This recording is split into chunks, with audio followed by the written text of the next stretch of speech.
With every step, whatever or whoever it was seemed to draw closer, a malevolent force that refused to reveal itself. We dared not to utter a word, our voices choked by the fear that had gripped our hearts.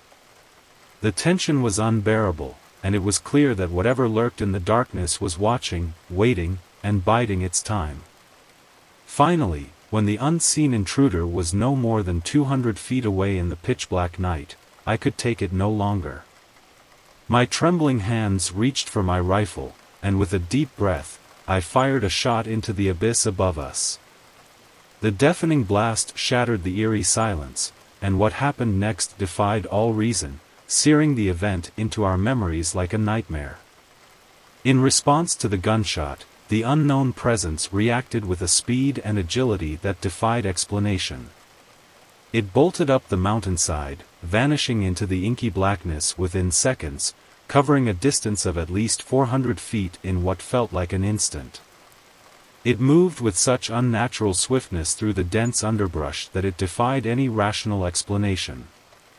It was unlike any animal I had ever heard of, and the thought that it could have been a human moving with such otherworldly grace sent shivers down our spines. We were left stunned, our hearts pounding, and our imaginations running wild. What had we encountered that night in the remote Idaho mountains? We couldn't say for sure, but the memory of that chilling encounter would haunt us forever. We never returned to that desolate wilderness, forever scarred by the presence that had stalked our campsite that fateful evening.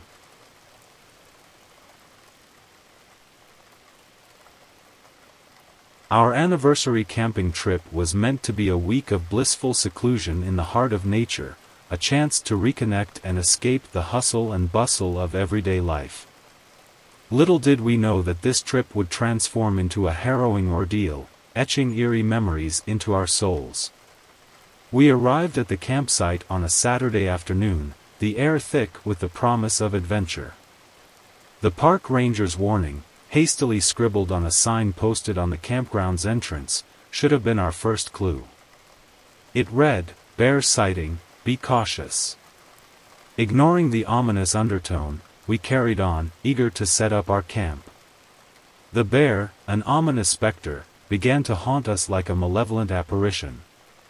Every 12 hours, like clockwork, it would saunter into our campsite. Its eyes, gleaming with an unsettling intelligence, met ours as if it had some dark agenda. The campground staff inexplicably refused to relocate us, despite other vacant sites. Our unease grew with each passing day. On the first night, fearing the bear's nocturnal visitations, we opted to sleep in the car. It was a restless night, our ears attuned to every rustle and snap of a twig.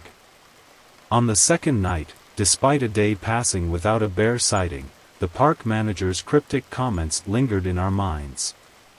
Once again, we sought refuge in the car, our sleep evading us like a phantom. Then came Tuesday, our anniversary, with a torrential downpour that seemed orchestrated by some malevolent force. Our dreams of grilling the steak we had brought faded like wisps of smoke in the rain. Instead, we spent the day huddled in the car, as the relentless rain drummed upon the roof, our shared laughter drowned by the relentless storm. Wednesday dawned, and I awoke to a searing pain in my toe. In a daze, I stumbled through the persistent rain to the car. As I fumbled for my phone, I noticed a voicemail, an ominous beacon of darkness in the early light. It was my stepmother's voice, quavering with fear, informing me that my father had been rushed to the hospital. They suspected cancer. The pain in my toe paled in comparison to the anguish that now consumed me. With my mobility compromised, and the rain showing no signs of abating, we made the painful decision to abandon our camp and embark on the somber journey home. My toe continued to throb, a constant reminder of our ill-fated anniversary trip. The drive back was a torment, the rain pelting the windshield like a malevolent spirit, mirroring the turmoil within my heart. In retrospect, that camping trip will forever haunt our memories, a surreal blend of bear encounters, relentless rain, and ominous news. Our anniversary, meant to be a celebration of love and nature, had instead transformed into a journey through a nightmarish forest of challenges and uncertainty, leaving us scarred by the experience.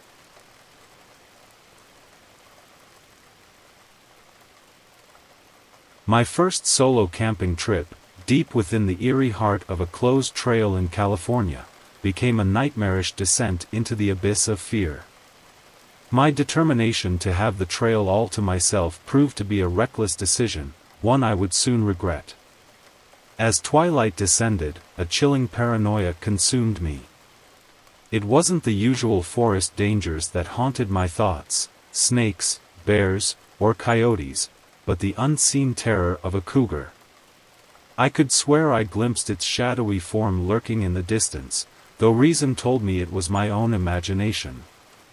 Hindered by my lack of glasses, everything beyond 30 feet was a blur of unsettling shapes, requiring me to venture closer for confirmation.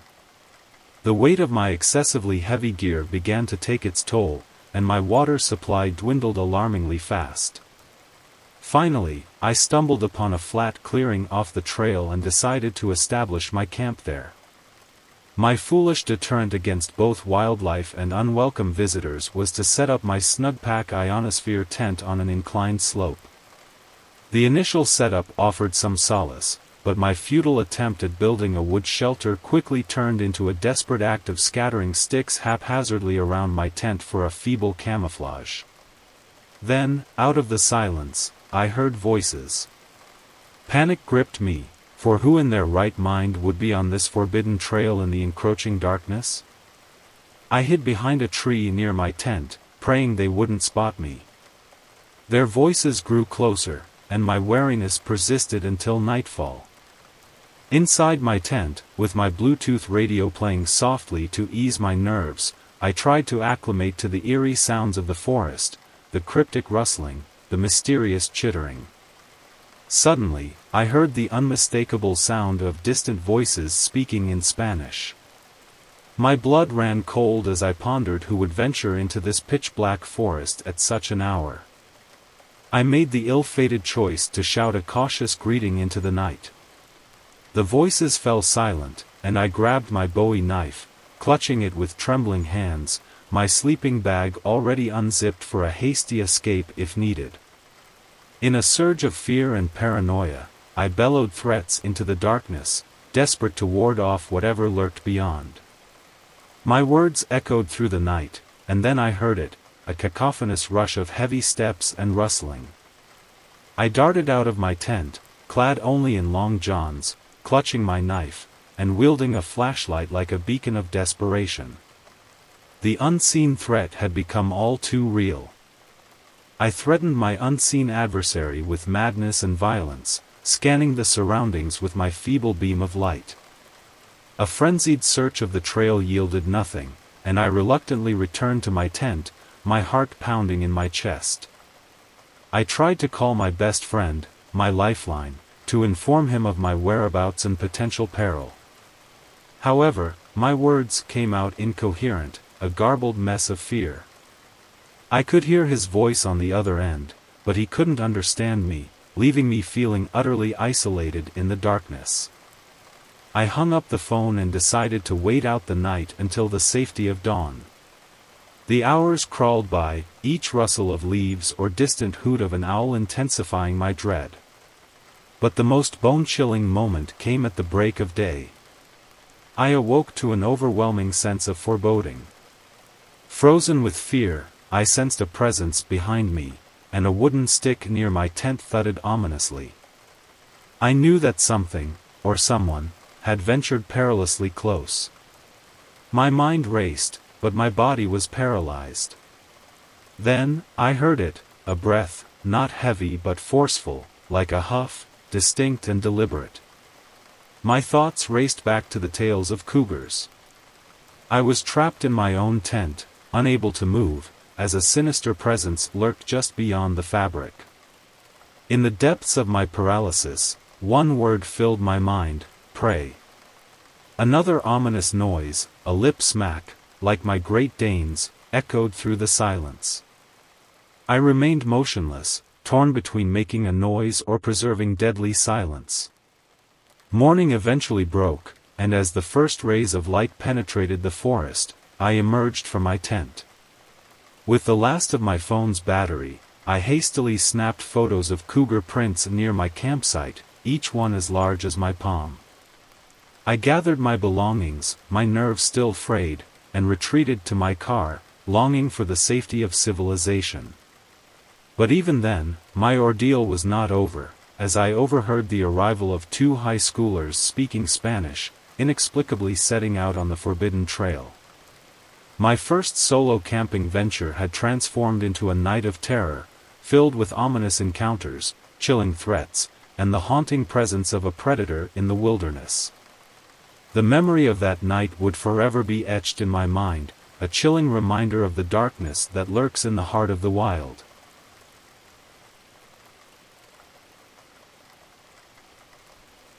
It was a camping trip to remember, one that would forever be etched into my memory as a night filled with terror and uncertainty. My husband and I had ventured up north in Michigan, seeking the serene beauty of Lake Huron's shores. Little did we know that our peaceful retreat would soon descend into a heart-pounding encounter with the unknown. A kind lady had graciously permitted us to use her campsite, complete with the luxurious amenities of a nearby shed bathroom and electrical outlets. All seemed tranquil as we settled into our cozy tent for the night, the soft lullaby of the rustling leaves and chirping crickets serenading us to sleep.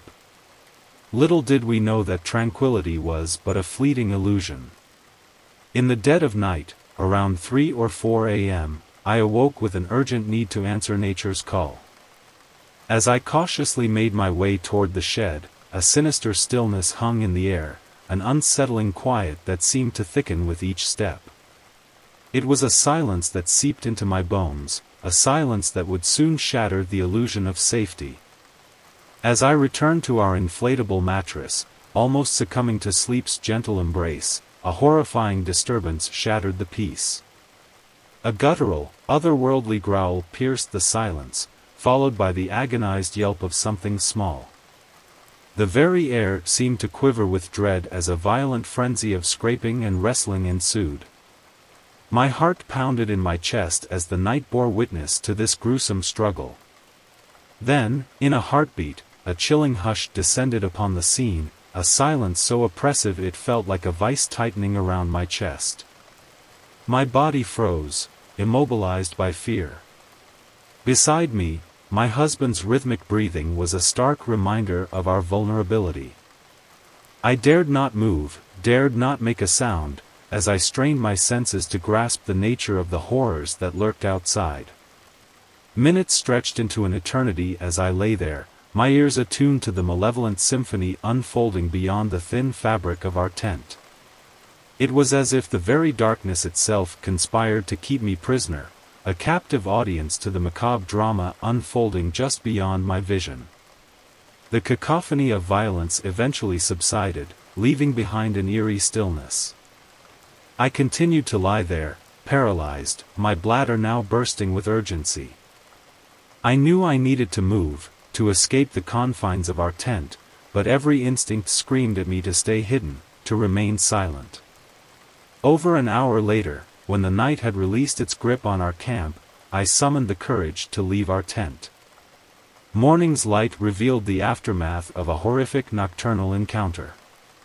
The containers of bird feed and corn lay strewn on the ground, their contents emptied by some unseen, malevolent force.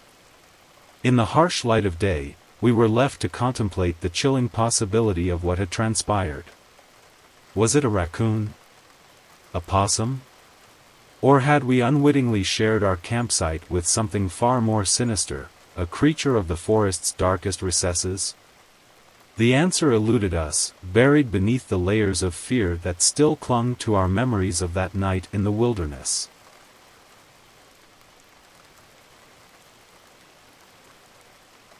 In the heart of the dense woods of northeast Ohio, I found myself alone on the third and final night of a solo camping trip.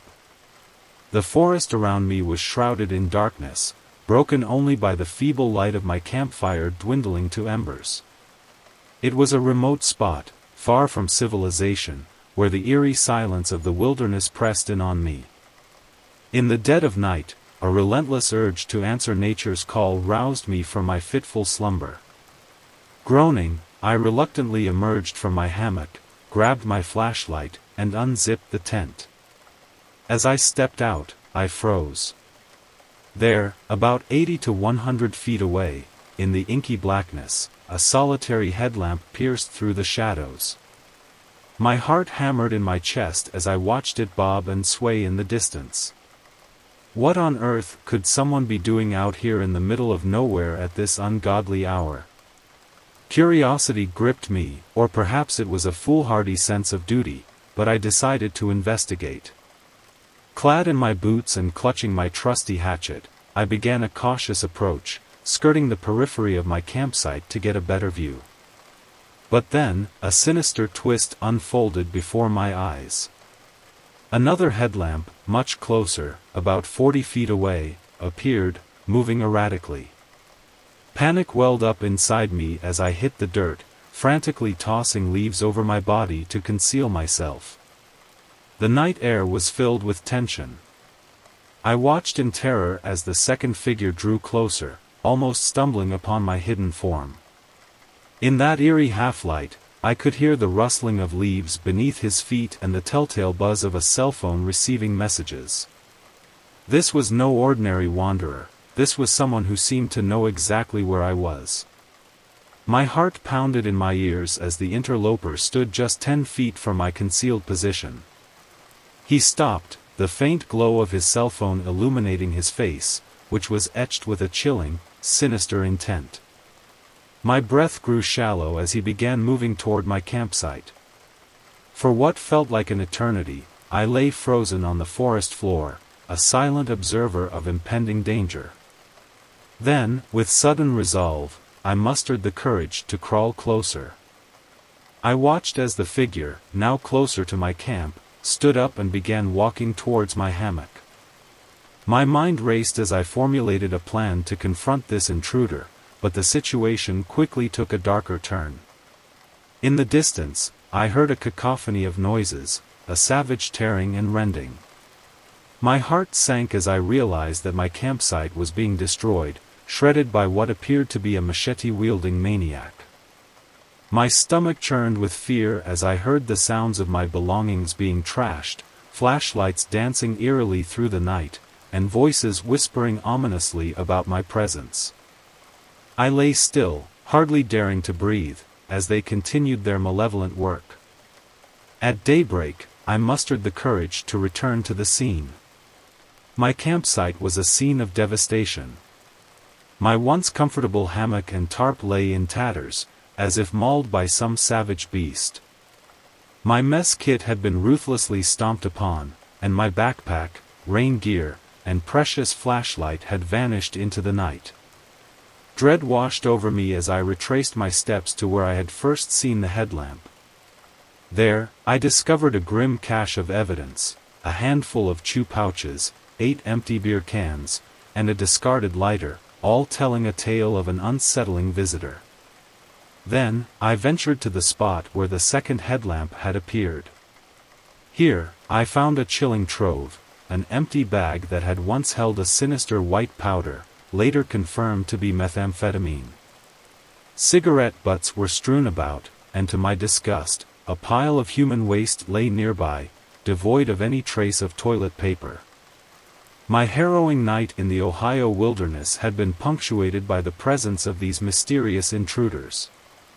To this day, the memory haunts me, a chilling reminder of the darkness that can lurk in the depths of the forest, far from the safety of civilization.